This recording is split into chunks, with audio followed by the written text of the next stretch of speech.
2013 ခုနှစ်စက်တင်ဘာလ23ရက်ဓမ္မပညာသင်တန်းရက်တို့အမှတ်စဉ်နှစ်သုတ္တန္တအနှစ်ချုပ်ဘာသာရပ်မဟာသတိပဋ္ဌာန်သုတ်နန္ဒပိုင်းပို့ချခြင်းကာယ ानु ပတ္တနာသတိပဋ္ဌာန်ကို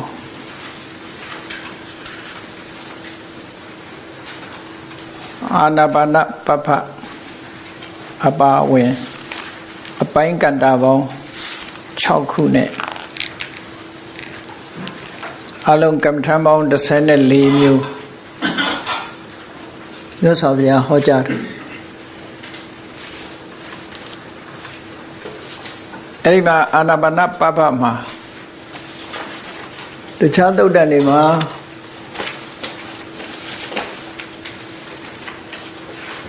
သောလသက်ခတုကလို့ဆိုတဲ့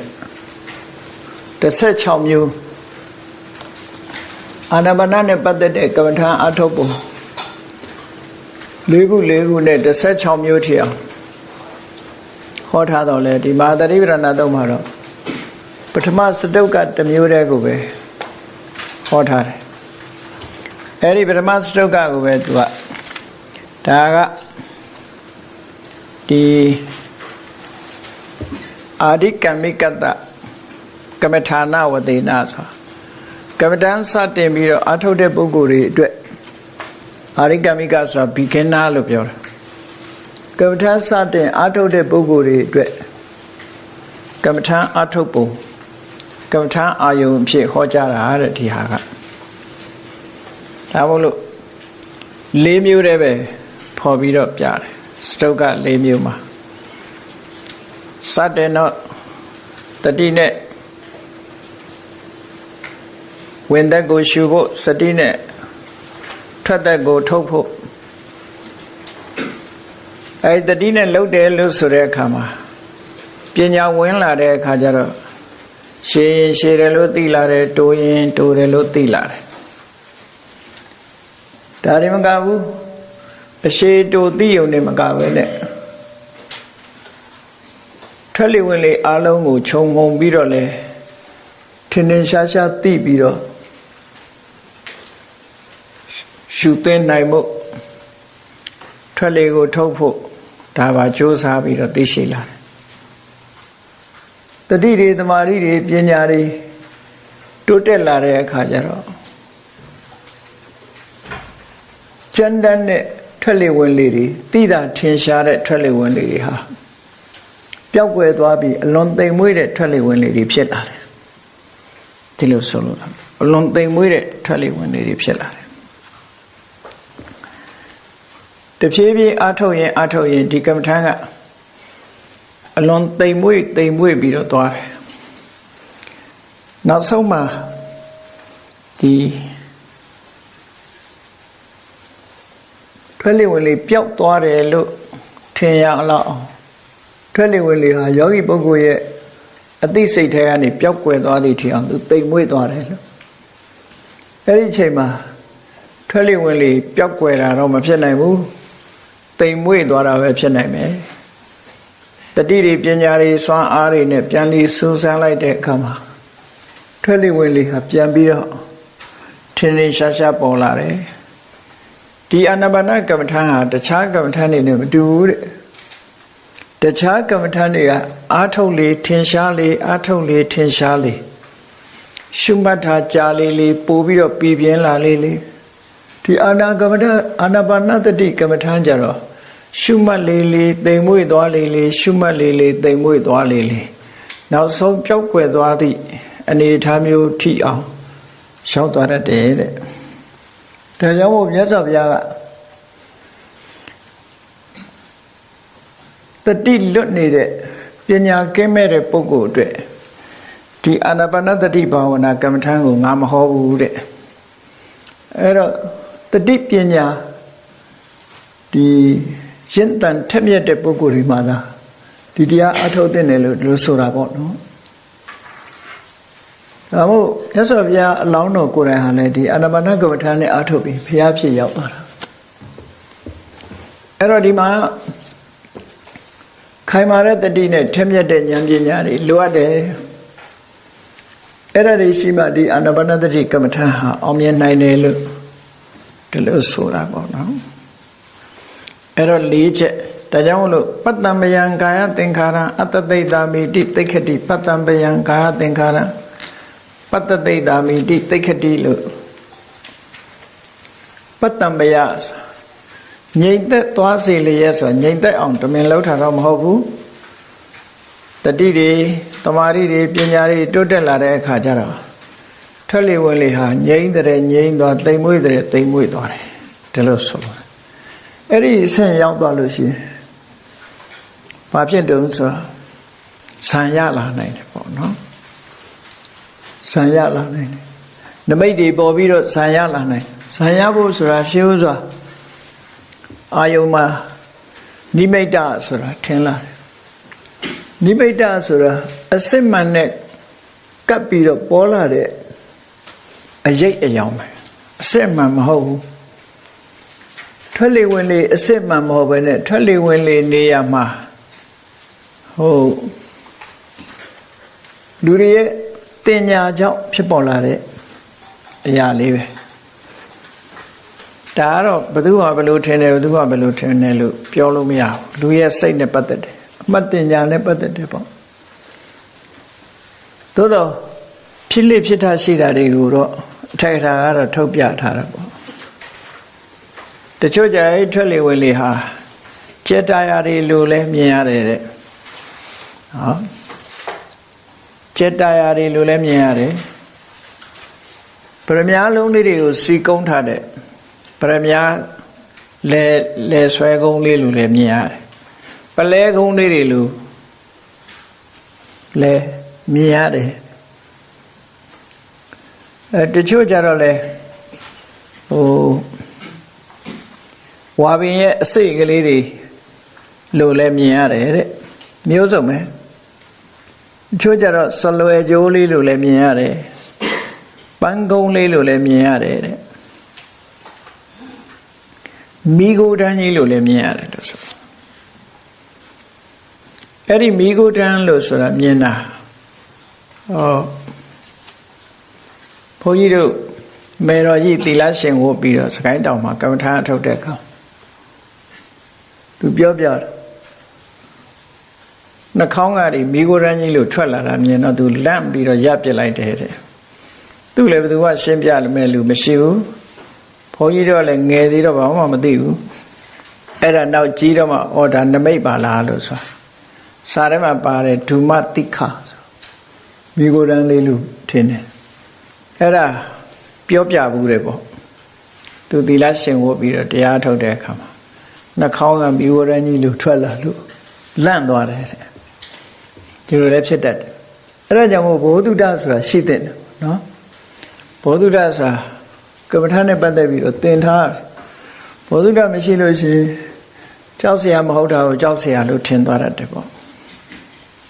အဲ့တော့ဒီစာပေကျမ်းကမှာပြထားတာထင်ပုံတွေအများကြီးရှိတယ်ပေါ့တချို့ကြတော့လေနာသီးပြားကနေပြီးတော့ထွက်လေဝင်လေတွေကဘာဖြစ်လာတော့ဆိုပင်ကူအိမ်ကြီးလို့လေပိုက်ကွန်ကြီးလို့ပင်ကူအိမ်ကြီးလို့လေကြဲကြဲပြန့်ပြန့်ကြီးထင်လာတယ်မိုးတိမ်နေလို့လေစိတ်ထဲမှာထင်လာတယ်ဘုံမှာကြာပန်းကြီးလို့ယထာလှဲပိန်ကြီးလို့လာဝန်းကြီးလို့နေဝန်းကြီးလို့ဒီလိုထင်လာတယ်ဒါကတော့ဟိုလူတွေနဲ့ပဲသက်ဆိုင်တယ်စိတ်နဲ့ပဲသက်ဆိုင်တယ်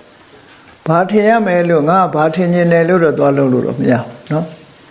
သူကသူတမာတိရလာတဲ့အခါမှာဒီလိုထင်တတ်တယ်လို့ဒီလိုဆိုတာအဲ့တော့ဒီပတ္တမယံကာယသင်္ခါရအတ္တသိတာမိတိဆိုတဲ့ဒီနံပါတ်၄ရောက်တဲ့အခါကျတတိတမာတိတွေအလွန်ကောင်းလာပြီးတော့သူကဆံရသွားတယ်အဲ့ဒီနမိတ်တွေပေါ်မှာအာယုံပြုတ်ပြီးတော့ဆက်လက်အားထုတ်တဲ့အခါမှာဆံရဒီအတ္တတနမိတ်ပေါ်မှာဆံရတိုက်ရိုက်အာယုံပေါ်မှာဆံရတာမဟုတ်ဘူးနမိတ်ပေါ်မှာဆံရတာနမိတ်တင်လာပြီးမှအဲ့ဒီနမိတ်ကိုအာယုံပြုတ်တဲ့ဆံစိတ်ပေါ်တာအဲ့ဒါလို့ဆံစိတ်ပေါ်လာတဲ့အခါကျတော့ ဇံကိုအချိန်ချင်းဝင်စားတာတို့ဘာတို့ဇံကဘယ်လောက်ထိရနိုင်တော့ဆိုစတုကအနေနဲ့ပြောမယ်ဆိုရင်တော့ရူပဝဆရဇံအားလုံးရတယ်လို့ပြောပထမဇံရမယ်ဒုတိယဇံတတိယဇံသုတ္ထဇံတစ်ဆင့်ချင်းဆက်လက်ပြီးအားထုတ်သွားရင်ဒီအာယုံပေါ်မှာပဲဇံဟာအစဉ်စဉ်တက်သွားလို့ရတယ်နော်ဇံ၄မျိုးထိအောင်ရောက်သွားတယ်ဒီဇံအင်္ဂါတွေကိုရှော့ချပြီးတမာတိစွမ်းအားကိုမြင့်ပြီးတော့ဇံအင်္ဂါတွေကိုရှော့ချပြီးသွားတဲ့အခါမှာနောက်ဆုံးမှာဥပိ္ပခဒုက္ခလို့ခေါ်တယ်သုဒ္ဓဇံစင်ထိရောက်သွားတယ်ပရမဇံစင်မှာဝိဝေကစပိတိဒုက္ခကောင်းကောင်းအာယုန်တွေကကွင်းကော်လွတ်လပ်သွားခြင်းကြောင့်ရလာတဲ့ဒီနှစ်သက်ကျေနပ်မှုနဲ့ချမ်းသာမှုနဲ့နေတဲ့တမာရီမျိုးရတယ်ဒါပရမဇံဝိဝေကစပိတိဒုက္ခပိတိဆိုတာနှစ်ချိုက်ခြင်းဒုက္ခဆိုတာချမ်းသာခြင်းအဲ့ဒီနှစ်ချိုက်ခြင်းနဲ့ချမ်းသာခြင်းဟာဘာကြောင့်ဖြစ်တာတုံးဆိုនិဝရဏလို့ဆိုတဲ့လောဘအတွေးတွေဒေါသအတွေးတွေထိနာမိတာတွေဩဒိစ္စကုက္ကုစတွေဝိသိကိစ္စတွေဒါတွေကင်းပြီးတော့စိတ်ဟာဖြူစင်သွားသည့်အတွက်ကြောင့်ဒီပိဋိနဲ့ဒုက္ခပေါ်လာတာပိဋိဒုက္ခထင်ရှားလာတဲ့တမာရိစွမ်းအားပထမဇံလို့ခေါ်တာအဲ့ဒီမှာရှိနေတဲ့ဒီအာယုံပေါ်မှာကြံတွေးပြီးတော့တင်ပို့နေတဲ့ဝိတက်ရဲ့ဒီဆင်ញင်သုံးသပ်နေတဲ့ဝိสารရဲ့ဒီနှစ်ခုကလှုပ်ရှားမှုဖြစ်လို့တမာရိကိုအထောက်အကူမပြုဘူးလို့အချိန်ချင်းဝင်စားတဲ့အခါမှာယောဂီပုဂ္ဂိုလ်ကဝိတက်နဲ့ဝိสารလို့ဆိုတဲ့ဒီဆိုင်ကနှမျိုးအတွက်မလို့ခြင်းဖဲခြင်းနဲ့ဖဲခြင်းလို့တမာရိစွမ်းအားကိုထပ်ပြီးတော့မြင့်လိုက်တဲ့အခါမှာအဲ့ဒီဝိတက်ဝိสารဆိုတဲ့အာယုံပေါ်တင်ပေးနေမှုစိတ်ကူးမှုဝိสารလို့ဆိုတဲ့ကြံစီ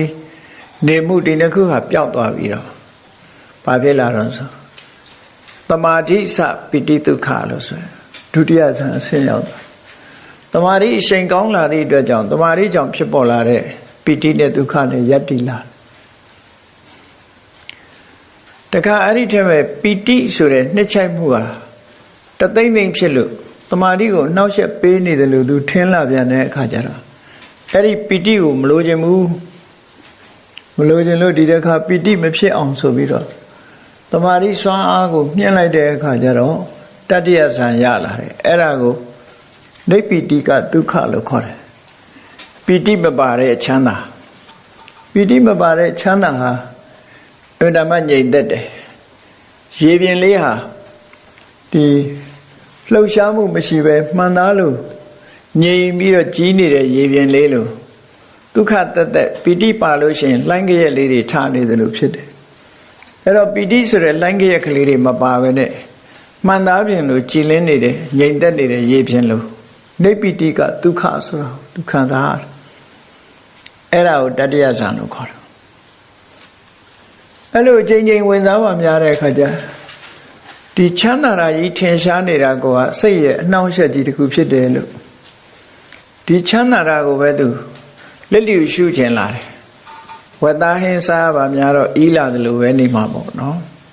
တခုထပ်လုံးလာတော့မလိုချင်တဲ့စိတ်ပေါ်လာ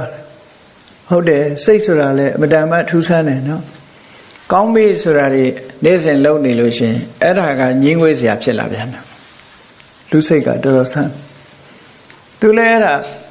ဒီဒုက္ခညင်းငွေစရာဖြစ်လာတော့ဒုက္ခကိုမလိုချင်တော့ဘူးဆိုပြီးတမာတိစွမ်းအားကိုစွမ်းကိုမြင့်လိုက်တဲ့အခါကျတော့ဥပိ္ပခဒုက္ခလို့ခေါ်တယ်ဥပိ္ပခပေါ့ဒုက္ခနေရာမှာဥပိ္ပခဝင်လာတဲ့တမာတိစွမ်းအားနဲ့နေတာဒါသရုပ်ထဇာလို့ခေါ်တယ်အဲ့ဒီလိုအစဉ်စဉ်ဒီအာနာပါနကိုခြေခံတဲ့နိမိတ်ကနေပြီးတော့အာနာပါနအာယုန်နိမိတ်ကနေပြီးတော့အခုလိုဇံ၄မျိုးကိုရသွား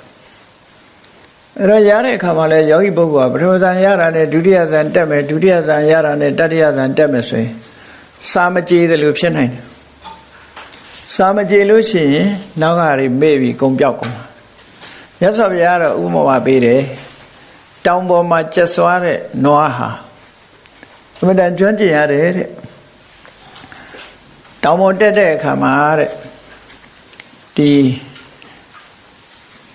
ရှေ့ကိုလှမ်းနေတယ်ဆိုလို့ရှိရင်တော့နောက်ခြေမြဲမှရှေ့ကိုလှမ်းအောင်နောက်ခြေမမြဲပဲနဲ့ရှေ့ကိုခြေတော့ကိုကြွလိုက်လို့ရှိရင်တော့လမ်းကျသွားမှာပဲတောင်းတာအဲ့ဒါလိုပဲအောက်ဆန်အခြေခိုင်မှအထက်ဆန်တက်ရမယ်ဒီလိုပြောတာအောက်ဆန်နေအခြေခိုင်မှထက်ဆန်တွေကိုရွှေ့ရအခြေမခိုင်သေးပဲနဲ့ထက်ဆန်ကိုရွှေ့လိုက်ရင်အောက်ဆန်လည်းပျောက်ထက်ဆန်လည်းမရောက်နော်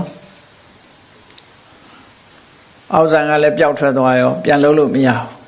အထက်ဆန်လည်းရောက်မရောက်တော့ဒီလိုဖြစ်တတ်တယ်တဲ့အဲ့ဒါကြောင့်မလို့လိမ္မာကျွမ်းကျင်မှုဟာအမတန်မှအရေးကြီးတယ်ဒီနေရာမှာဇာရတဲ့အတိုင်းအတာလေးတစ်ခုကိုမြတ်စွာဘုရားပတ္တမယံကာယသင်္ခါရံဆိုတာလေးနဲ့ပြတာစတုထဇံကြတော့ဒီပတ္တမယံကာယသင်္ခါရဆိုတဲ့ဒီကရဇကာယကိုကရဇကာယနဲ့ဆက်ဆက်နေတဲ့ဒီထွက်လေဝင်လေလေးဟာစတုထဇံရောက်တာနဲ့တပြိုင်နက်လုံးဝချုပ်သွားတယ်အခုခေတ်ဆရာဝန်တွေကတော့လုံးဝချုပ်သွားရင်သေလိမ့်မယ်လို့ဒီလိုထင်တယ်နော်စတုထဇံဝင်စားနေတဲ့ပုဂ္ဂိုလ်ကထွက်လေဝင်လေမရှိဘဲနဲ့မသေးဘူးထွက်လေဝင်လေမရှိဘဲနဲ့သူတို့ကတော့ထင်ကောင်းထင်လိမ့်မယ်ဒီသွေးကိုဘယ်သူကတန့်စင်ပေးနေတယ်လဲလို့တွေးကျင်တွေးမှာပေါ့လေဆရာဝန်သူသင်ထားတဲ့ပညာနဲ့တွေးမှာပေါ့သို့တော်သဘာဝတရားကိုကြည့်မယ်ဆိုရင်သူ့စိတ်ဟာလွန်တန်ရှင်းစင်ကြယ်နေသည့်အတွက်ကြောင့်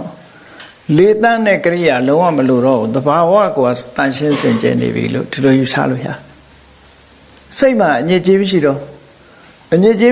ကိုယ်ကာယမှာလည်းပဲအညစ်အကြေးတွေကနည်းသွားမရှိတော့အင်မတန်မှတန်ရှင်းစင်ကြယ်နေတော့သဘာဝတွေကတန့်ပြတ်နေတဲ့လေမှာတန်ရှင်းအောင်လုပ်เสียမလိုတော့ဘူးဟောငကိုယ်တွေက purity pure ဖြစ်နေလို့ရှိရင် purify လုပ်เสียမလိုဘူးအဲ့ဒီအဓိပ္ပာယ်မျိုးနဲ့အသက်ရှင်တယ်အဲ့တော့ဒီမြတ်စွာဘုရားရဲ့အဆုံးအမတော်မှာသေတယ်လို့သတ်မှတ်ရတာဟာအချက်၃ချက်နဲ့သတ်မှတ်တယ်အဲ့ဒီအချက်၃ချက်မှာအရေးကြီးဆုံးအချက်ကဒီအာယုဥတ္တမသဝိညာဏယထာကာယံသဟန္တိမှာအပဝေဒောတထာသေတိနိဒဋ္ဌံဝကလေအာယုတဲ့ရုပ်စီဝိတိန်တရေဥတ္တမကမ္မစတေဇောအငွေဝိညာဏအသိစိတ်အဲ့ဒီမှာအရေးကြီးဆုံးကဘာလဲလို့ဆိုရင်ရုပ်စီဝိတာအရေးကြီးဆုံးရုပ်ရဲ့အသက်ဟာအရေးကြီးဆုံးရုပ်အသက်ရှိနေလို့ရှိရင်ဝိညာဏဆိုတာအသိစိတ်ချုပ်နေစေပေမဲ့မသေးဘူးလို့ဆိုလို့နော်မသေးဘူးတဲ့ဒါမို့និရောဓသမဘာဝင်စားနေတဲ့ပုဂ္ဂိုလ်ရဲ့တဏ္ဍာမှာဘာဖြစ်တယ်ဆိုဥတ္တမရှိတယ်ဇီဝိတရှိတယ်ဝိညာဏချုပ်နေပြီဒီတစ်ခုချုပ်နေတယ်အဲ့တော့လှုပ်ရှားမှုတွေမရှိတော့ဘူးနှလုံးမခုန်ဘူးအသက်မရှိဘူးသို့တော့သေလားဆိုမသေဘူးကိုယ်ငွေ့စမ်းကြည့်အငွေ့ရှိတယ်နောက်ဇီဝိတဆိုတဲ့ရုပ်ကိုထိန်းတဲ့ရုပ်ဇီဝိတဆိုတဲ့အသက်ရှိတယ်အဲ့ဒါနှစ်ခုကတော့အပြန်အလှန်ထိန်းညှိနေတယ်ရုပ်ဇီဝိတရှိနေတယ်ဗျာကိုယ်ငွေ့ဆိုတာရှိနေတယ်ကိုယ်ငွေ့ရဘယ်နေရာမှာထိအောင်ရှိနိုင်တော့ဆိုနှလုံးသားလေးမှာသွားပြီးတော့ကိုယ်ငွေ့လေးပြင်မဲ့ကအေးချင်အေးနေပဲစေနော်နှလုံးသားနေရာမှာကိုယ်ငွေ့လေးရှိနေသေးတယ်အဲ့တော့တနေရာမှာဒီကိုယ်ငွေ့လေးရှိနေသေးတယ်ရုပ်ဇီဝိတလည်းမချုပ်သေးဘူးဒီနှစ်ခုရှိနေလို့ရှိရင်ပြန်သက်ရှင်တချို့ကအဲ့ဒီនិရောဓသမဘာဝင်စားတာမဖြစ်နိုင်ဘူးလို့စေပညာသမားတွေကတော့ဒီလိုပြောတယ်လို့ရှိတယ်ပေါ့နော်ပြောကြတယ်ဒါတွေကလက်လန်းမမီတဲ့ကိစ္စတွေပေါ့နော်လက်လန်းမမီတဲ့ကိစ္စအဲ့တော့အဲ့ဒီမှာတကယ်တော့မြတ်စွာဘုရားလည်းအကျဉ်းချင်းစိတ်စေတသိက်စေတစာယုတ်တွေချုပ်တဲ့និရောဓသမဘာကိုဝင်စားတယ်ရှင်သာရိပုတ္တရာတို့ရှင်မောက္ကလန်တို့ရှင်မာကတ္တဗတို့ဆိုတာလေခဏခဏတခါဝင်စားရင်တပတ်ကြာတယ်ဒီလိုဝင်စားပြီးတော့နေကြတာဆိုအသိစိတ်တွေလုံးဝချုပ်သွားတယ်အသက်မရှိဘူးနော်ကမ္မဇာယုတ်တွေကရှိနေတယ်အဲ့ဒါလို့နေနိုင်တာဆိုတာဒီ beyond medical knowledge ပဲဒါတော့ နော်စိတ်ပညာရဲ့အလှမ်းမမိနိုင်တဲ့အဆင့်ပေါ့တမာရီစွမ်းအားနဲ့သွားတဲ့အဆင့်တွေပေါ့ဒါတွေကနော်အဲ့လိုပြောရမှာပဲအဲ့တော့ဒီထွက်လေဝင်လေဆိုတာဟာသရုဒ္ဓဇာအဆင့်ရောက်ရင်ချုပ်သွားတယ်သို့တော့ထွက်လေဝင်လေမရှိလို့လူသေလားလို့ဆိုမသိဘူးဒီလိုဆိုလိုတာပေါ့နော်အဲ့တော့အဲ့ဒီအဆင့်လေးတွေကိုဒီမှာအသေးစိတ်မြတ်စွာဘုရားမဟောဘူးဒီမဲ့ပတ္တံပယံကာယသင်္ခါရံဆိုတာထဲမှာပြောလိုက်တယ်ကာယသင်္ခါရဆိုတာဘာလဲထွက်လေဝင်လေပဲအဲ့ဒီထွက်လေဝင်လေဟာပတ္တံပယငြိမ့်သွားတယ်တဖြည်းဖြည်းတိမ်မွေးပြီးနောက်ဆုံးချုပ်သွားသည့်အထိဆိုသရုဒ္ဓဇံရောက်သွားပြီပေါ့ဟောဇံရသွားတယ်ဆိုတဲ့အဓိပ္ပာယ်ပြောတာနောက်အဲ့ဒီမှာမနေ့ကစကလုံးလေးတစ်လုံးကို correction လုပ်ဖို့လို့လေ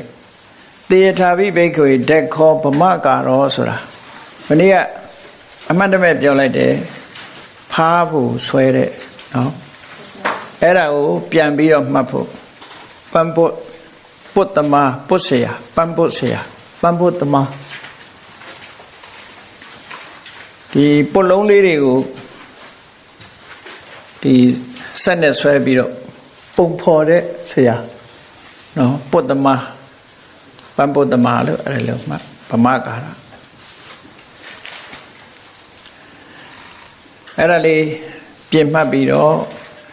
ဒီဥပမာနဲ့ဥပမေယကဒါလုံးဝထပ်တူပဲနော်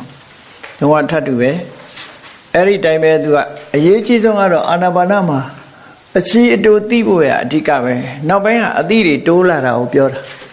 တမင်လုံးရတာတွေတော့ဝီရိယတွေပါလာတာပေါ့လေသိရင်နဲ့အဲ့ဒီမှာအတိုးရှိသိတာဒါအသိဉာဏ်စဝင်လာတဲ့သဘောပြောတာအဲ့ဒီကနေပြီးတော့တမာရီစွမ်းအားကြောင့်ထွက်လေဝင်လေတွေဟာတိမ်မွေးသွားပြီးတော့နောက်ဆုံးချုပ်ငိမ့်သွားတဲ့အဆင့်ထိအောင်ရောက်သွားတယ်ဒါသမထကျင့်စဉ်တစ်ခုဟာဒီရောက်သွားတယ်လို့ပြောတာနော်အဲ့ဒီကနေပြီးတော့စာမျက်နှာ၄မိနစ်ကအပိသက်ကိုသွားဣတိအစ္ဆတံဝါကာယေကာယ ानु ပတ္တိဝိဟရတိတချောင်းပိုက်ဗဟိတဝါကာယေကာယ ानु ပတ္တိဝိဟရတိတချောင်းပိုက်အစ္ဆတဗဟိတဝါကာယေကာယ ानु ပတ္တိဝိဟရတိ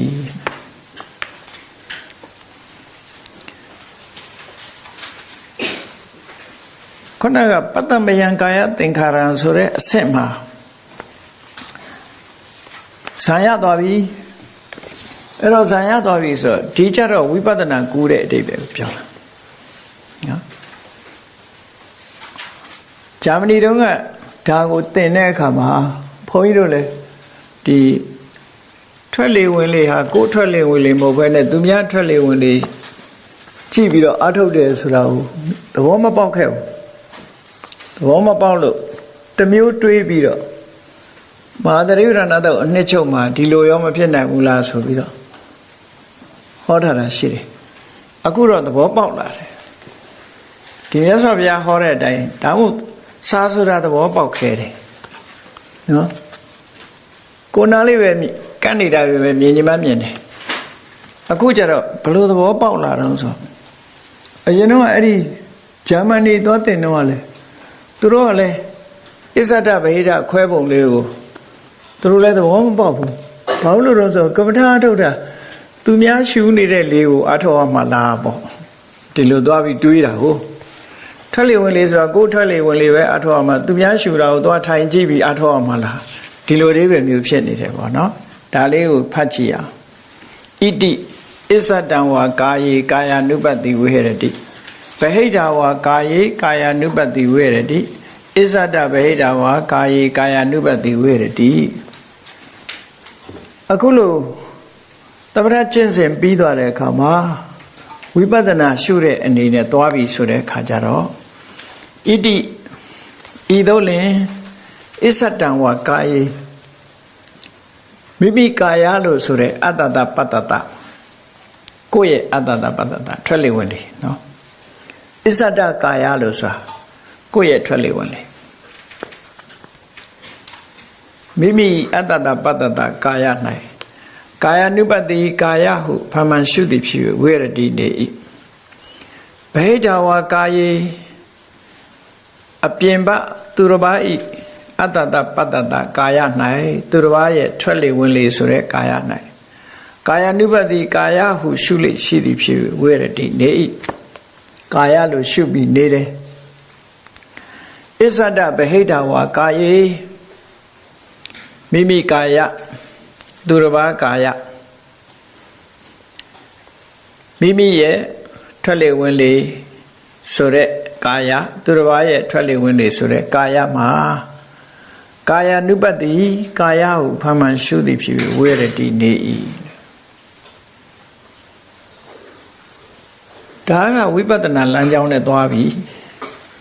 ဝိပဿနာတက်လိုက်လို့ရှင်ကြည့်လေဝိပဿနာသွားတဲ့အခါမှာသမ္မာသနာဉာဏ်အဆင့်ရောက်ပြီဆိုလို့ရှိရင်အတ္တိတနာဂတပစ္စုပ္ပန္နံအစ္ဆတံဝါဗေဒံဝါနော်ဩလာရိကံဝါဒုက္ခမံဝါဟိနံဝါပဏိတံဝါယန္တုရေတန္တိကေဝါ7ခုနဲ့သွားတာပဲလေအဲ့တော့ရှုရဲဆိုတာဒါဝိပဿနာနဲ့ရှုတဲ့ဟာကိုပြောတာဝိပဿနာကျတော့ခုနကထွက်လေဝင်လေလေးကိုအာယုစိုက်ပြီးတမာရီထူထောင်တာမဟုတ်ဘူးကိုယ့်ရဲ့အတ္တတပတ္တတကာယဟာလေကာယကိုလည်းကာယလို့ရှုတယ်သူတစ်ပါးရဲ့အတ္တတပတ္တတကာယကိုလည်းကာယလို့ရှုတယ်ကိုယ်တဏ္ဍာမှာဖြစ်တဲ့ယုံ nant ကိုလည်းယုံ nant ငါမဟုတ်ဘူးသူတစ်ပါးတဏ္ဍာမှာဖြစ်တဲ့ယုံ nant ကိုလည်းယုံ nant ပဲငါမဟုတ်ဘူးလို့ဒီလိုမြတ်စွာဘုရားကခန္ဓာ၅ပါးနဲ့ပတ်သက်ပြီးဒီအနတ္တလက္ခဏာသုံးပါဒီတိုင်းပဲဟောထားတာအဲ့တော့ဒီနေရာမှာသမထနာဉာဏ်အဆင့်လို့ပြောလို့ရတယ်အထက်ကရာကဘာပြောထားတော့လို့ဆိုဒီအစ္ဆတံဝါဗဟိတံဝါဆိုတာဟာတဲ့ဘာကိုဆိုလိုတာတော့ဆိုဒီကမ္မထံကိုကြည်ကြည်ညက်ညက်လေးလာဖို့ကျင့်ကြံကြိုးကုပ်နေတဲ့အချိန်ကိုဆိုလိုတယ်ဆိုတော့ဒါဝိပဿနာကျင့်စဉ်တစ်ခုကိုကူးတာကူးတဲ့အခါမှာဒီနေရာမှာဒီကွက်လက်လေးကြံနေတယ်ပေါ့လေဝိပဿနာကူးတယ်ဆိုတဲ့အခါမှာဒိဋ္ဌိဝိတ္တုဖြစ်အောင်ညာတပရိညာဘဲမှာတဘာဝလက္ခဏာကိုအရင်ကြည့်တယ်တဘာဝလက္ခဏာကြည့်ပြီးတော့မှတဘာဝလက္ခဏာကြည့်တယ်ဆိုတဲ့ထဲမှာအကြောင်းတရားကိုရှုတာရှိတယ်တဘာဝတရားကိုရှုတာရှိတယ်ဆိုလိုတာနာမရူပပရိစ္ဆေဒရဲ့ပစ္စယပရိက္ခာရဲ့ဒီနှစ်ခုညာနှစ်ခုသွားပြီးပြီဆိုတော့မှသမထနာညာကိုသွားတာအဲ့တော့ဒီကွက်ကလေးမှာအခုပြောလိုက်တာကသမထနာညာရောပါရောအကုန်လုံးခြုံငုံပြီးတော့ပြောလိုက်တဲ့သဘောဟုတ်ပြီအတ္တတပတ္တတနမိတ်ပေါ်မှာဇံရလာပြီဆိုတဲ့အခါမှာဝိပဿနာကူးပြီဆိုတော့ဘယ်လိုကူးလဲလို့ဆိုအဲ့ဒီဇံကထတယ်ဆိုတာဇံအာယုံကနေနောက်ဆုတ်လိုက်တာဆက်လက်ပြီးတော့ဇံအာယုံကိုယူမနေတော့ဘူးဇံအာယုံကနေပြီးတော့အာယုံပြောင်းတော့ပြောင်းအဲ့ဒီလိုအာယုံပြောင်းတဲ့အခါမှာဘယ်ကိုအာယုံပြောင်းနိုင်တယ်ဆိုတော့နှစ်မျိုးရှိတယ်သူကထွက်လေဝင်လေကိုပဲပြန်ရှုတာတစ်ခုဇန်စိတ်တွေထဲမှာပါတဲ့သဘာဝတရားနံတရားတွေကိုရှုတာတစ်ခုလို့ဟောဒီလိုနှစ်ခုသွားထွက်လေဝင်လေကိုရှုတယ်ဆိုတာဒီနေရာမှာဒီထွက်လေဝင်လေဆိုတဲ့အာနာပါနပညတ်ကိုရှုတာမဟုတ်တော့ဘူးဒီကြတော့ဝါယောကိုရှုတဲ့သဘောဖြစ်သွားလှုပ်ရှားမှုဝါယောလေးကိုပြန်ကြည့်တယ်ထွက်လေဝင်လေလေးဟာလှုပ်ရှားတယ်တွန်းကန်တယ်ဆိုတော့ဒါဘုသူရဲ့သဘာဝတော့ဆိုဝါယောရဲ့သဘာဝပဲဝါယောထက်ရဲ့သဘာဝလက္ခဏာကိုသူရှုတာပဲသူဆိုလိုတာနော်ဝါယောထက်ရဲ့သဘာဝကိုကြည့်တာအဲ့ဒီအတ္တတပတ္တတဆိုတဲ့ဒီထွက်လေဝင်လေကိုပဲပြန်ပြီးတော့ရှုလိုက်တယ်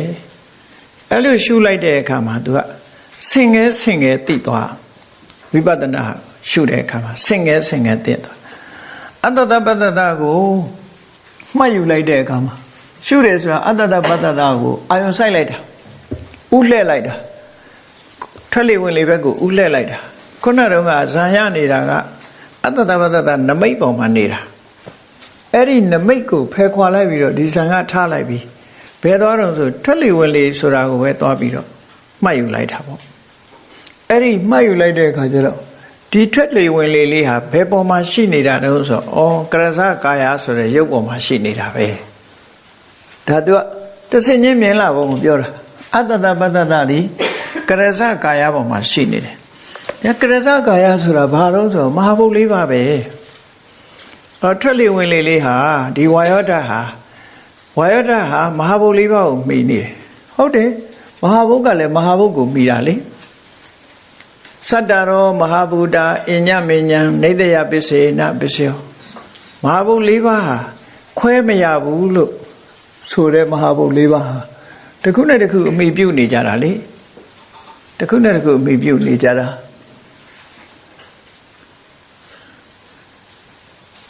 စတ္တရောမဟာဘူတာအညမဉ္ဇံနေတယပစ္စေနပစ္စယောပဋ္ဌာန်းတော့ပဋ္ဌာန်းရွတ်နေလို့ရှိရင်အဲ့ဒါကိုစဉ်းစားနော်ရရွတ်လေးကြီးဖြစ်မနေစင်အတိပ္ပယ်ကမဟာဘုတ်၄ပါးမှာရှိတဲ့ဒီဝါယောဆိုတာလဲကျန်တဲ့မဟာဘုတ်တွေနဲ့ရှင်တွဲပြီးတော့မှီးနေတာသူကအဲ့ဒါလို့မှီးနေတာကိုဆိုလိုတယ်အဲ့တော့အာနာပါနအတ္တတပတ္တဆိုရယ်ထွက်လေဝင်လေလေးကိုဝိပဿနာအမြင်နဲ့ကြည့်လိုက်တဲ့အခါမှာသူ့ကိုဖမ်းကင်လိုက်တယ်ဉာဏ်နဲ့ရယူလိုက်တယ်မှတ်ယူလိုက်တယ်ပရိက္ခလို့ခေါ်တယ်ပေါ့မှတ်ယူလိုက်တယ်မှတ်ယူလိုက်တဲ့အခါသူကဘယ်မှာရှိတာတုံးဆိုမဟာဘုတ်၄ပါးမှာရှိနေတာပဲမဟာဘုတ်၄ပါးကိုမှမှီးနေတာပဲလို့ဆိုတာသိတော့အဲ့တော့မဟာဘုတ်၄ပါးကိုသိလိုက်တာနဲ့တပြိုင်နက်မဟာဘုတ်၄ပါးနဲ့အတူတကွဖြစ်နေတဲ့မဟာဘုတ်၄ပါးကိုမှီဖြစ်နေတဲ့တခြားဥပါဒယုတ်တွေရောဆင်ငယ်တခါလည်းမြင်သွားအဲ့လိုမြင်သွားတာနဲ့ယုတ်ကိုမှတ်ယူပြီးသားဖြစ်သွားတယ်အဲ့တော့ဒီထဲမှာတရဝါဆိုတာမရှိဘူးငါဆိုတာမရှိဘူးငါဟာဆိုတာမရှိဘူးလေတတ်နဲ့ထိုလေရဲ့မိယာမဟာဘုတ်၄ပါးသူနဲ့တွဲဖက်ပြီးတော့တည်ရှိနေတဲ့ဥပါဒယုတ်တွေကြီးပဲတရဝါဆိုတာပျောက်သွားတယ်ဒါပဲမြင်တော့တယ်ဒါဝိပဿနာဉာဏ်နဲ့ဒါမြင်အဲ့ဒါလို့နာနဲ့ယုတ်အဲ့ဒီမဟာဘုတ်ကိုမှီပြီးတော့ဖြစ်တော့အသိစိတ်တွေကလည်းအဲ့ဒီဟာကိုအာယုံပြုတ်ပြီးတော့ဖြစ်နေတဲ့မှတ်ယူနေတဲ့စိတ်တွေကနန္တရားနော်အတ္တတပတ္တနဲ့ဒီအတ္တတပတ္တရဲ့မိယာမဟာဘုတ်၄ပါးကအစဥပါဒယုတ်တွေရောအကုန်လုံးသိပြီးတော့နေအဲ့ဒီအာယုံတွေကယုတ်တရားအဲ့ဒီအာယုံယုတ်တရားတွေကိုသိနေတာကနန္တရားဆိုဟောယုတ်နဲ့နန္နဲ့သိတော့ကွဲသွားပြီသူကဒီလိုဆိုလိုတာယုတ်နဲ့နန္နဲ့ကွဲသွားပြီအဲ့ဒီယုတ်နဲ့နတ်နဲ့ကွဲသွားပြီဆိုတဲ့အခါမှာအဲ့ဒီယုတ်ရဲ့အကြောင်းတရားတွေကဘာကြောင့်ဖြစ်နေတာတော့ဆိုပြီးတော့ဆက်ပြီးစဉ်းစားဆင်ခြင်တဲ့အခါမှာဘုဒ္ဓရရှိရင်ရှိသလောက်ပေါ့နော်ဆက်ပြီးတော့ဆင်ခြင်တဲ့အခါမှာအကြောင်းတရားတွေကိုသိရှိလာတယ်ပစ္စယပရိက္ခညာအဲ့ဒါလို့သိလာပြီဆိုတဲ့အခါကျတော့မှအခုသမထနာဉာဏ်ဖြစ်ပုံကိုပြောတာအဇတံဝါကာယေကာယ ानु ပတိဝေရတိဗေဒဝါကာယေကာကိုယ်တဏ္ဍမှာဖြစ်တဲ့ဒီထွက်လေဝင်လေဆိုတဲ့ယုတ်ကာယနာမကာယဒါတွေကတူတူပါလားဆိုတာကိုအစ္ဆဒတလဲဗဟိတတလဲနော်ဒီလိုရှုသွားပုံကိုနောက်က အစ္ဆဒဗဟိတဝါကာယေကာ ानु ပတိဝေရတိအစ္ဆဒကြီးရှုခြင်းရှုမယ်ဗဟိတကြီးရှုခြင်းရှုမယ်အစ္ဆဒတလဲဗဟိတတလဲရှုခြင်းရှုမယ်ဒီထွက်လေဝင်လေလေးမှတ်တာကိုပြောတာမဟုတ်ဘူးနော်ဝိပဿနာဉာဏ်ကူးသွားပြီဆိုလို့ရှိရင်ဒီယုတ်တရားနံတရားတွေဒီထွက်လေဝင်လေတွေဟာဘု து တဏ္ဏမှာဖြစ်တဲ့အတ္တတပတ္တတပဲဖြစ်ဖြစ်ဘု து တဏ္ဏမှာဖြစ်တဲ့ဝါယောဓာတ်ပဲဖြစ်ဖြစ်ဒီတိုင်းပဲလို့ဆိုတာကိုမကြံကျွင်းအောင်ရှုတဲ့သဘောကိုပြောသမထနာဉာဏ်ကိုကြည့်လေသမထနာဉာဏ်ဆိုတာအတိတ်နာကပစ္စုပန်ယုတ်တွေကိုလည်းရှုတယ်သမထနာဉာဏ်ဆိုတာရှုတာမှအကျဲကြီးရှုတယ်မွေးတဲ့သေတဲ့ဂျားထဲမှာလည်းပဲရှုသွားတာ10နှစ်ခွဲပြီးရှုသွားတာတွေလည်းရှိတယ်သူကရှုပုံရှုနည်းတွေရူပတတ္တကတို့အရူပတတ္တကတို့ ਨੇ ဒါတွေကိုရည်ညွှန်းပြီးတော့ပြောတာလို့ဒါသမထနာဉာဏ်ဖြစ်ပုံကိုပြောတာဖြစ်တော့ကြောင့်ခုနထွက်လေဝင်လေကသူများထွက်လေဝင်လေသွားကြည့်ရမှာလားဆိုမဟုတ်ဘူးအဲ့လိုပြောတာမဟုတ်ဘူး ကိုယ်တဏ္ဍာမှာရှိတဲ့ယုံနံလို့ပဲသူများတဏ္ဍာမှာရှိတဲ့ယုံနံလည်းပဲဒီတိုင်းပဲဒီလိုရှုတာအတိတ်တုန်းကယုံနံလည်းဒီတိုင်းပဲအနာဂတ်ယုံနံလည်းဒီတိုင်းပဲဒီမှာအတိတ်နာကပစ္စုပန်ဒီမပြောတော့ပဲနဲ့အစ္ဆဒဗေဒလောက်တင်မြတ်စွာဘုရားဟောလိုက်တာကျန်တာတွေကပါတော့ဆိုအနစတုပေါ့မြတ်စွာဘုရားဒီမဟာသတိပဋ္ဌာန်သုံးဟောတာအနတ္တလက္ခဏာသုံးဟောပြီးမှဟောတာပဲလေတော့သာသနာမှာအနတ္တလက္ခဏာသုံးကထင်ရှားပြီးသားပဲဒီထက်လွတ်တာမရှိဘူးဒါကြောင့်မလို့ဣတိအစ္ဆတံဝါကာယေကာယ ानु ပတိဝဟရတိဆိုတာဒီလိုနားလည်ရမယ်အရင်တော့ကတော့ဒီလိုနားမလည်ခဲ့ဘူးဘယ်နဲ့အာနာပါနအထုတ်တာသူများရှူနေတဲ့လေကိုကိုယ်သွားကြည့်ရမှာလားလို့စိတ်ထဲမှာဒီလိုထင်နေပေါ့နော်အဲ့တော့ဒါကဝိပဿနာကူးသွားလို့သူ့ရဲ့အာနာပါနပဲဖြစ်စေကိုယ့်ရဲ့အာနာကိုယ့်ရဲ့သူ့ရဲ့ထွက်သက်ဝင်သက်ပဲဖြစ်စေကိုယ့်ရဲ့ထွက်သက်ဝင်သက်ပဲဖြစ်စေကာယဟာကာယငါမဟုတ်ဘူးသူတော်ဘာမဟုတ်ဘူးငါဟာမဟုတ်ဘူးသူတော်ဟာမဟုတ်ဘူးလို့ဆိုစတုကောတိကသုံးညတာစာငါလည်းမဟုတ်ဘူးငါဟာလည်းမဟုတ်ဘူးသူလည်းမဟုတ်ဘူးသူဟာလည်းမဟုတ်ဘူးဒီလိုဆိုလိုတာနော်တော့ကြငါမဟုတ်ရင်သူဖြစ်ခြင်းဖြစ်နေမှာကိုငါဟာမဟုတ်ရင်လည်းသူဟာဖြစ်ခြင်းဖြစ်နေမှာကိုလောကလူတွေကတွေးလို့ရှိရင်ငါမဟုတ်ရင်ဘယ်သူတော့သူပေါ့နော်ငါဟာမဟုတ်ဘူးဆိုရင်သူဟာဖြစ်နေဒီထက်လွတ်မှမလွတ်တာအဲ့ဒီမှာ၄ချက်စလုံးကိုညင်းလိုက်တာငါလည်းမဟုတ်သူလည်းမဟုတ်ငါဟာလည်းမဟုတ်သူဟာလည်းမဟုတ်ဘယ်သူဟာမှမဟုတ်ဒီလိုဆိုလိုတာပေါ့နော်တုံညဖြစ်သွားတာပြောတာအဲ့ဒါကိုဝိသုဒ္ဓိမဲ့မှာလည်းပဲဒီသင်္ခါရုပ္ပကညာမှာဆိုပြောတာရှိတယ်လေနာဟံနမမနာဟံဆိုငါလည်းမဟုတ်ဘူးနမမငါဟာလည်းမဟုတ်ဘူးနပရောသူတော်ဘာလည်းမဟုတ်ဘူးနပရတသူဟာလည်းမဟုတ်ဘူးဆိုတာဒီလိုညင်းတာ negative full negative နဲ့အကုန်ညင်းထားတာ reject လုပ်ထားတာအကုန်လုံးဒါဝိပဿနာအမြင်ပဲယုံနဲ့တသက်လို့မြင်တဲ့အမြင်ကိုဆိုလိုတယ်အဲ့ဒါကြောင့်မို့ဣတိအစ္ဆတံဝါကာယေကာယ ानु ပတိဝဟရတိလို့ဆိုတော့ဝိပဿနာရှုတဲ့ဟာကိုဆိုလိုတယ်တော့ကြည့်ပြီအဲ့တော့အစ္ဆဒဗေဒသမထနာဉာဏ်ကစပြီးတော့ဉာဏ်နဲ့ရင့်ကျက်လာပုံကိုဒီမှာပြောတာအစ္ဆဒရှုလိုက်ဗေဒရှုလိုက်အစ္ဆဒဗေဒဝါကာယေကနှစ်ခုတွဲပြီးတော့ရှုလို့မရဘူးအာယောတစ်ခုပဲနော်ကဲလို့ရှုလိုက်တဲ့အခါကျတော့နောက်တစ်ပုဒ်ကိုကြည့်ဒါရှင်းပြီနောက်တစ်ပုဒ်ကသမုဒယဓမ္မာနုပတိဝါကာယသမိဝိဟရတိတချောင်းပိုက်ဝယဓမ္မာနုပတိဝါကာယသမိဝိဟရတိတချောင်းပိုက်သမုဒယဝယဓမ္မာနုပတိဝါကာယသမိဝိဟရတိဒီပိုက်လေးကိုမှတ်ဒီပိုက်လေးမှာဘာဆိုလိုတာတော့ဆိုကာယသမိကာယ၌ဒီနေရာမှာတော့ထွက်လေဝင်လေကိုရည်ညွှန်းတယ်လို့ပဲမှတ်ထားပါတော့ကာယ ानु ပဒနာမို့ကာယဆိုတဲ့စကားလုံးအောက်မှာရှိတယ်ကာယသမိကာယ၌သမုဒယဓမ္မာ ानु ပတိဝါဖြစ်ကြောင်းတရားကိုရှုလျက်လီ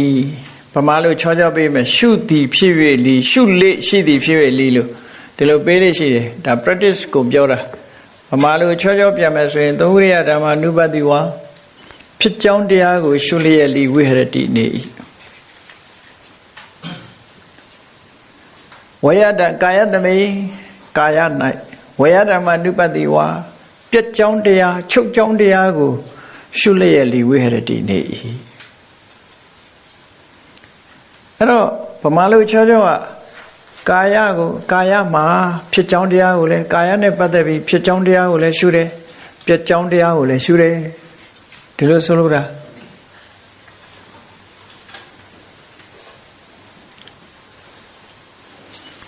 နောက်တစ်ခုကကာယသမိကာယ၌သမုဒယဝယဓမ္မာ ानु ပတိဝါဖြစ်ကြောင်းတရားချုပ်ကြောင်းတရားကိုရှုလျက်လီဝိဟရတိနေ၏အဲ့တော့ဒီနေရာမှာသမုဒယဓမ္မဝယဓမ္မလို့ဆိုတဲ့နေရာမှာဖြစ်ကြောင်းတရားချုပ်ကြောင်းတရားလို့ဒီလိုယူတယ်စာပေမှာအဲ့တော့မဟာစီဆရာတော်ဘုရားကြီးရဒီနေရာမှာသူက တင့်တော်တယ်လို့ဆိုတဲ့အဓိပ္ပာယ်မျိုးပြောတာပေါ့ဒီနေရာမှာဝေယဓမ္မကိုအထက်ကရာကသူကဖြစ်ကြောင်းတရားချုပ်ကြောင်းတရားဒီလိုပဲအကြောင်းတရားကိုဆိုတာကိုစာပေမှာအဲ့တိုင်ပဲဆိုတယ်ဘုရားဟောတဲ့တရားတွေထဲမှာလည်းဒီသမုဒိယဓမ္မဆိုလို့ရှိရင်တော့အကြောင်းတရားတွေပဲကောက်တယ်ဝေယဓမ္မဆိုအဲ့ဒီမှာမဟာစီဆရာတော်ဘုရားကြီးကသမုဒိယဓမ္မဖြစ်ခြင်းသဘောရှိတယ်ဝေယဓမ္မချုပ်ခြင်းသဘောရှိတယ်ဆိုပြီးတော့အကြောင်းတရားကိုမယူဘဲနဲ့ဖြစ်ခြင်းသဘောရှိတဲ့တရားပြည့်ခြင်းသဘောရှိတဲ့တရားဆိုပြီးတော့ဒီလိုလည်းပဲတင့်တော်ပါတယ်လို့ဒါသူ့အတွေးနဲ့ရေးထားလေးရှိတယ်တွေ့ဘူးခြင်းလည်းတွေ့ဘူးကြမှာပေါ့နော်စာဖတ်ကြည့်လို့ရှိရင်ဒီအပိုင်းမှာဆရာတော်ကြီးရေးတဲ့နေပြလည်းရှိတယ်ပေါ့ဘုန်းကြီးတို့နားမှာတော့ခုချိန်မရှိဘူးရင်ကြည့်ဘူးလားအဲ့ဒါလို့ဆရာတော်ကြီးကဆိုထားတယ်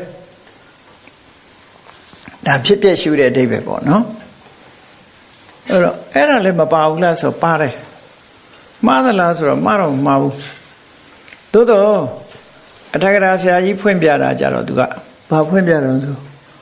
သမုဒိယဓမ္မဖြစ်ကြောင်းတရား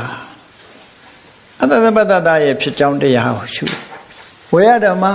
ခြုံငိမ့်ကြောင်းတရားအတ္တပတ္တခြုံငိမ့်ကြောင်းတရားလို့အကြောင်းတရားတွေကိုရှုတဲ့သဘောအနေနဲ့ဒီမှာသူကဒီလိုဆိုတာကိုဒီအကြောင်းချုပ်ရင်အကျိုးချုပ်တယ်ဒါရှိရင်ဒါဖြစ်ရင်ဒါဖြစ်မယ်ဟိုဟာချုပ်ရင်ဒါချုပ်မယ်ဆိုတဲ့အကြောင်းနဲ့ပတ်သက်တယ်ဆိုလိုတာကတော့အကြောင်းလို့ပြောတာသမုဒိယဆိုတာကသူကပစ္စယနဲ့တူတူပဲအဝိဇ္ဇာပစ္စယသင်္ခါရဆိုတာလိုပဲဒီကလည်းဒီအဝိဇ္ဇာသမုဒယသင်္ခါရသမုဒယဝိညာဏဒီလိုလဲဆိုလို့ရတာကိုသမုဒယအဲ့တော့သင်္ခါရရဲ့အကြောင်းတရားကအဝိဇ္ဇာပဲဒီလိုတော့နောက်တစ်ခါကျတော့ဝေယကျတော့အဝိဇ္ဇာនិရောဓသင်္ခါရនិရောဓဒီလိုလာတာကိုအဲ့တော့ရှင်းကအကြောင်းချုပ်လို့အကျိုးချုပ်တယ်နောက်က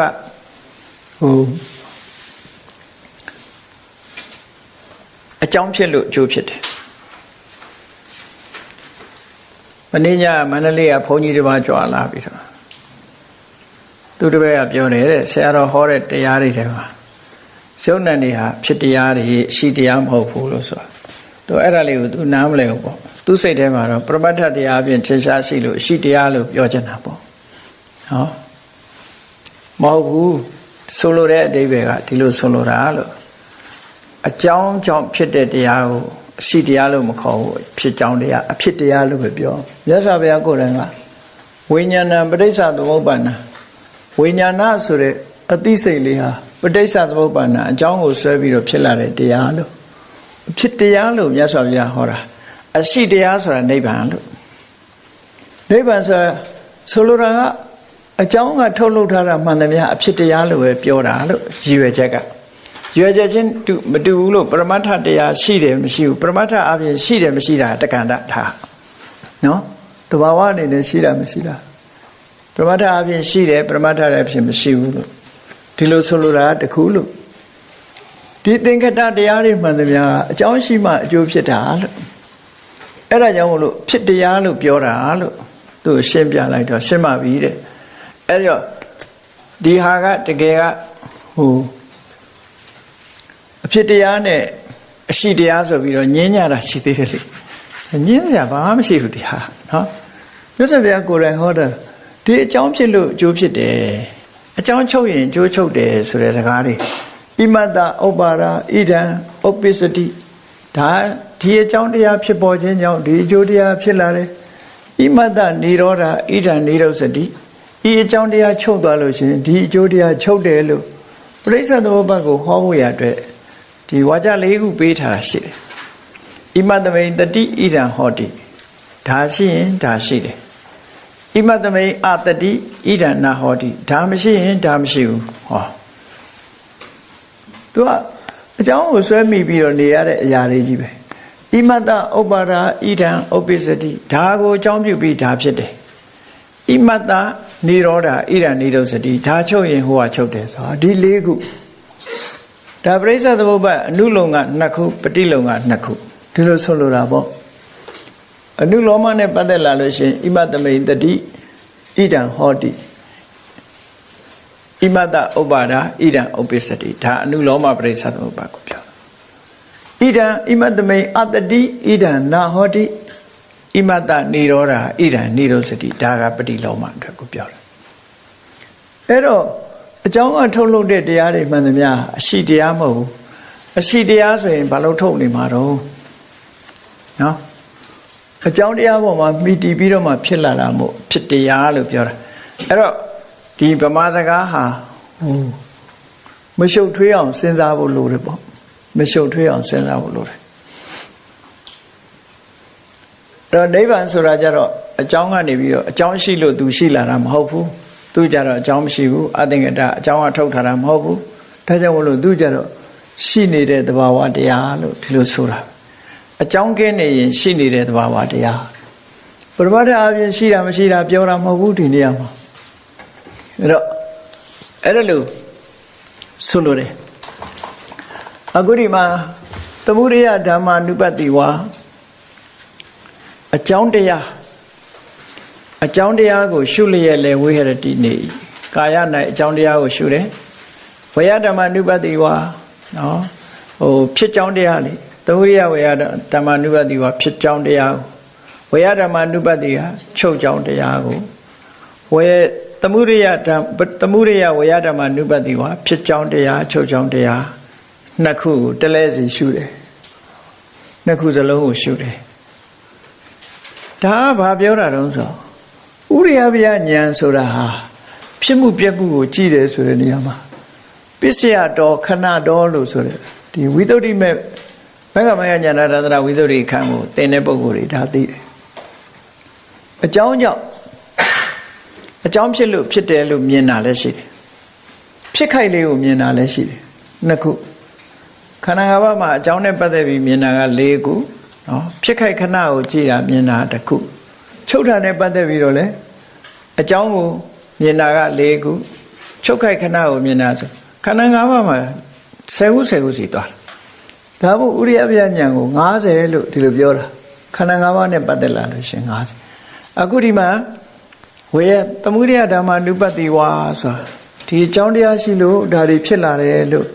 ဒီလိုမြင်တာဟာအကြောင်းတရားရှုထောင့်ကနေပြီးတော့ဖြစ်မှုကိုမြင်တာ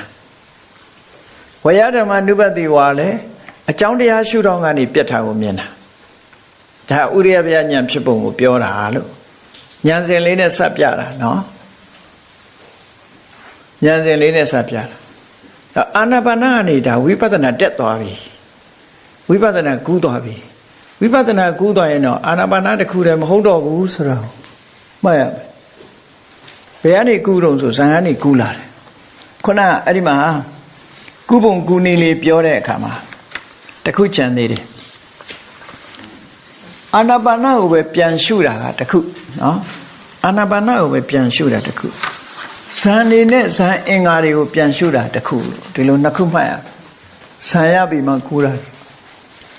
အာနာပါနကိုပဲဝိပဿနာအာယုံဖြစ်သူယူလိုက်တယ်ထွက်လေဝင်လေကိုပဲဝိပဿနာအာယုံဖြစ်သုံးချတယ်ရှုတယ်ဆိုတာအဲ့ဒါပြောတာဝိပဿနာအာယုံဖြစ်ပြန်အသုံးချလိုက်တယ်သို့မဟုတ်ကိုရထားတဲ့ဇန်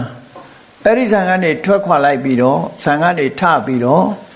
အဲ့ဒီဇန်အင်္ဂါတွေဇန်အင်္ဂါနဲ့ရှင်တဲ့စိတ်စေတသိက်တွေဒါတွေကိုဝိပဿနာအာယုံဖြစ်သုံးချတာတစ်ခုနှစ်ခုရှိတယ်အဲ့ဒီနှစ်ခုတည်းက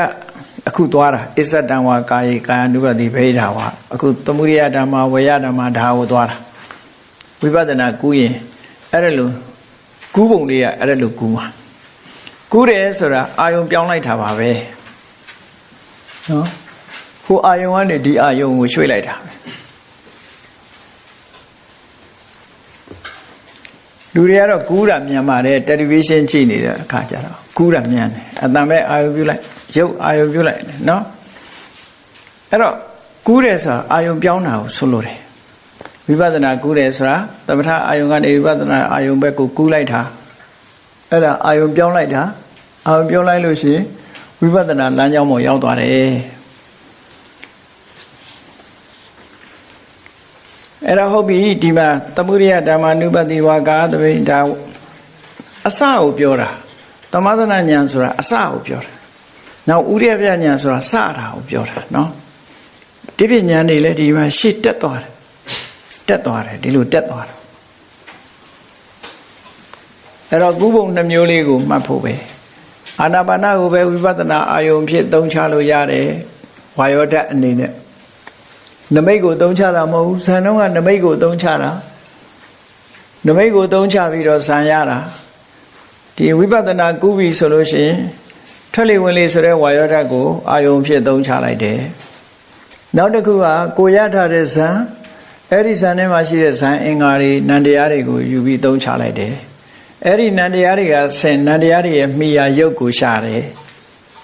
ရှာလိုက်ပြီးအကြောင်းတရားကိုရှာတယ်ဆိုနမရူပပရိစ္ဆေဒဉာဏ်နဲ့ပစ္စယပရိက္ခဉာဏ်ကစရတာကြီးပဲဝိပဿနာရဲ့ဂိတ်ကအဲ့ဒါပဲနော် entrance of ဝိပဿနာဆိုအဲ့ဒီမသွားဘဲနဲ့အနိစ္စဒုက္ခအနတ္တကြော်ထွက်မသွားလိမ့်နဲ့ဘု து အနေစာမှမသိငါအနေစာသူအနေစာဘု து အနေစာမှမသိပဲနဲ့အဲ့ဒီမှာအနေစာဖြစ်သွားလိမ့်တရားကိုကင်ပြီးတော့မှအဲ့ဒီတရားရဲ့အနေစာပဲကြည့်ရနော်လို့ဆိုလို့တယ်ဟုတ်ပြီကြည့်ဝိပဿနာဉာဏ်တွေတက်လာပြီနောက်တစ်ပိုက်ကိုကြည့်အခုကအကြောင်းရှုထောင့်ကနေရှုတယ်နော်အကြောင်းကနေပြီးတော့ဖြစ်မှုကိုကြည့်တယ်အကြောင်းကနေပြီးတော့ပြက်မှုကိုကြည့်တယ်ဟောဥရိယပညာဖြစ်မှုပြက်မှုကိုရှုတာသို့တော့အကြောင်းဖြစ်လို့ဒါတွေဖြစ်တယ်အကြောင်းပြက်လို့ဒါပြက်တယ်ဟောဥရိယပညာကိုကြည့်တာနောက်တစ်ခုကြတော့ဘာလို့ဆိုအဋ္ဌိကာယောတိဝပနတတတိပစ္စုပတ္ထိတာဒါဉာဏ်စဉ်ရှိဆက်တက်သွားတာစရရလဲဒီတိုင်းပဲလာမှာပဲသူကအခြေပြုတဲ့အချိန်ကစပြီးတော့အဋ္ဌိကာယောတိဝပနတတတိပစ္စုပတ္ထိတာဒီယောဂီပုဂ္ဂိုလ်မှာဆိုလိုတာ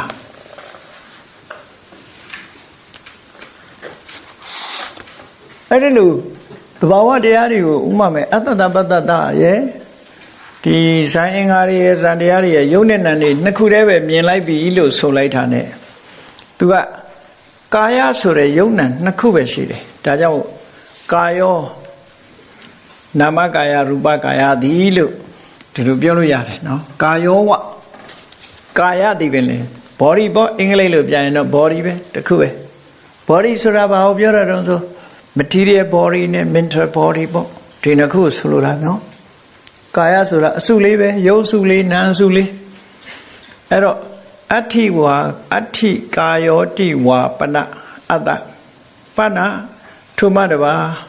အတ္တထုယောဂီပုဂ္ဂိုလ်မှာကာယောကာယသည်အဋ္ဌိကာယောအဋ္ဌိကာယသာရှိနေတယ်လို့ကာယောအဋ္ဌိကာယောတိကာယသာရှိနေတယ်လို့တတိအမှတ်တတိလေးသည်ပစ္စုပတ္ထိတာဆွဲဆွဲမြဲမြဲတည်ရှိနေသည်ဟောဒီဖြစ်အတ္တထုယောဂီပုဂ္ဂိုလ်မှာအဋ္ဌိကာယောတိကာယတတ္တတာရှိနေသည်ဟုဆိုလိုတာကာယပေါ်မှာသာသူတတိရှိတယ်တရဝါလို့သူမထင်ဘူးသူလို့မထင်ဘူးငါလို့မထင်ဘူးသူဟာငါဟာမထင်ဘူးရုပ်ကိုရုပ်လိုပဲမြင်တယ်နာမ်ကိုနာမ်လိုပဲမြင်တယ်ဒီထဲမှာတရဝါပျောက်သွားပြီလို့ဆိုလိုတယ်နော်တရဝါပျောက်သွားပြီငါမရှိတော့ဘူးနတ္တတောနပုဂ္ဂလောနအိဋ္ဌိနပုရိသောနအတ္တနအတ္တနိယနာဟံနမမနကောစီနကတ္တစီတဲ့ထက်ကရာပါအဲ့လိုရှင်းထားနော်ပြောလိုက်တာကာယောဝအဋ္ဌိကာယပဲရှိတယ်နတ္တတောတရဝါဆိုတာမရှိဘူးတဲ့နပုဂ္ဂလောပုဂ္ဂိုလ်ဆိုတာမရှိဘူးတဲ့နအိဋ္ဌိအမျိုးသမီးဆိုတာမရှိဘူးနပုရိသောအမျိုးသားဆိုတာမရှိဘူးနအတ္တငါဆိုတာလည်းမရှိဘူးနအတ္တနိယအတ္တဆိုတာမရှိဘူးလေနအတ္တနိယအတ္တပိုင်ဆိုတာမရှိဘူးနာဟံငါဆိုတာမဟုတ်ဘူးနမမငါဥစ္စာမဟုတ်ဘူးနကောစီဘသူမှမဟုတ်ဘူးနကတ္တစီဘသူဟာမှမဟုတ်ဘူးဘသူဟာမှမဟုတ်ရင်ပြည်သူပိုင်းလုံးအောက်မေ့နေဦးမယ်ဘသူမှမပိုင်ဘူးဒါဒါလုံးဝညင်းလိုက်တာ reject တေးကြီးပဲအကုန်လုံး reject လုပ်ထားတာ သဘာဝတရားဟာသဘာဝတရားတက်တက်ပဲလို့ဒီလိုမှတ်တာ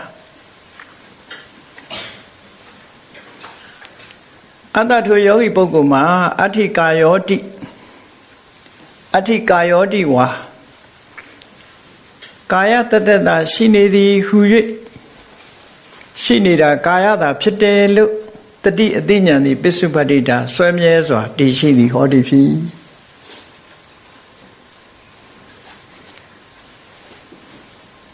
အဲ့လိုဆွဲမြဲစွာတည်နေတာဘာအတွက်တုံးကာယလေးပေါ်မှာသာသူ့စိတ်ဟာရှိနေတယ်ဘာဝတ္တတုံးဆိုနောက်ကဟွာလေးနဲ့ဆက်ယာဝဒေဝညာဏမတ္တယပဋိသတိမတ္တယ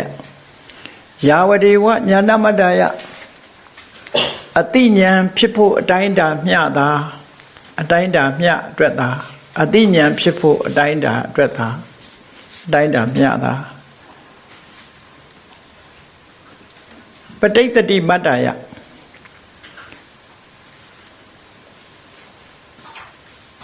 တတိတည်ရှိနေဖို့အတွက်မျှတာဟောတတိဖြစ်နေဖို့အဲ့ဒီအာယုံပေါ်မှာတတိဆွဲမြဲနေဖို့နဲ့အသိဉာဏ်ဖြစ်နေဖို့အတွက်ကာယဆိုတဲ့အာယုံလေးပဲရှိတယ်တရဝါဆိုတာမရှိဘူးဒီလိုဆိုလိုတာနော်ကာယဆိုတဲ့ယုံနာအာယုံပဲရှိတယ်ယုံနာအာယုံပဲရှိတယ်အဲ့ဒီရှိတယ်လို့ပြောတာဟာလည်းပဲဒီယုံနာအာယုံပေါ်မှာစူးစမ်းနေတဲ့ဉာဏ်ဖြစ်ဖို့ဉာဏ်ဖြစ်နေဖို့ဒါလေးကရှိနေရတာဒီအာယုံလေးကရှိနေတာတတိနဲ့ဆွဲဆွဲမြဲမြဲမှတ်ယူနေဖို့ဒီအာယုံလေးကရှိနေတာဒီတဲ့မပိုဘူးလို့ဆိုလို့တယ်နော်ဒီတဲ့မပိုဘူးဘယ်လိုဆိုငါဉာဏ်တို့ငါတတိတို့ဖြစ်သွားအောင်ပါဆိုလို့ဉာဏ်ဖြစ်ဖို့တတိဖြစ်ဖို့အတွက်သာလင်းတတိသည်ပစ္စုပ္ပအဋ္ဌိကာယောတိကာယတတ္တတာရှိနေသည်ဟူ၍တတိသည်ပစ္စုပ္ပတ္တိတာဆွဲဆွဲမြဲမြဲတည်သည်ဟောဒီဖြစ်ဒီလိုဆိုရတယ်အဲ့ဒီနောက်ပုဒ်ကစပြီးတော့အနဲ့ပြောတဲ့အခါဒီလိုယာဝဒေဝညာဏမတ္တယအတိညာလေးရှိဖို့အတိုင်းတာအတွက်သာပဋိသတိမတ္တယဆွဲမြဲနေတဲ့တတိအတိုင်းတာအတွက်သာအဋ္ဌိကာယောတိကာယသာရှိနေသည်ဟုအတ္တထိုယောဂီပုဂ္ဂိုလ်မှာတတိသည်ပစ္စုပ္ပတ္တိတာဆွဲဆွဲမြဲမြဲတည်ရှိနေသည်ဟောဒီဖြစ်ဒါအဲ့ဒီတစ်ပိုက်ဟောဆုံးလို့တယ်